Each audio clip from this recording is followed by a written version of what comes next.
দ্বিতীয় ধরনের নির্যাতন হলো মানসিক। আর মানসিক নির্যাতন মৌখিকও হতে পারে। স্বামী যখন বাসায় না থাকে, শাশুড়ি এসে বলে, বলে রাখছি তুমি এখানে 2 দিনের মেহমান, আমি যখন খুশি তোমাকে তাড়িয়ে দিতে পারি, এটা আমার ছেলে। আর স্বামী যখন বাসা থাকে তখন, তোমার শরীরটা কেমন, তুমি কত মিষ্টি। মেয়েটি তখন অবাক হয়ে যায়। যখন স্বামী আশেপাশে থাকে না, তারা শয়তানে পরিণত হয়, আর যখন সে কাছে থাকে তারা ফেরেশতা হয়ে যায়। তাই যখন আমি আমার স্বামীকে বলি যে তারা এরকম, সে বলে, কি বলছো এসব, তারা তো খুবই ভালো, তোমারই মাথা খারাপ। আর এটা এক ধরনের মানসিক নির্যাতন। স্বামী স্ত্রীর মধ্যে একটি বিশ্বস্ত সম্পর্ক থাকতে হয়, এটা থাকতেই হবে। যদি বিশ্বাস না থাকে, আপনার কিছুই নেই, সেখানে কিছুই নেই।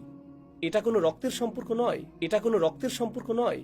বিয়ে একটি চুক্তি, যার অর্থ আপনারা একসাথে জীবন কাটাতে সম্মত হয়েছেন, এবং এর জন্য সর্বোচ্চ পরিমাণ বিশ্বাসের প্রয়োজন। আপনি যদি তার কথাই বিশ্বাস করতে না পারেন, যদি ভাবেন যে সে সারাক্ষণ মিথ্যা বলছে, তবে যা বিয়েকে প্রকৃত বিয়েতে পরিণত করে সেটা এখানে নেই।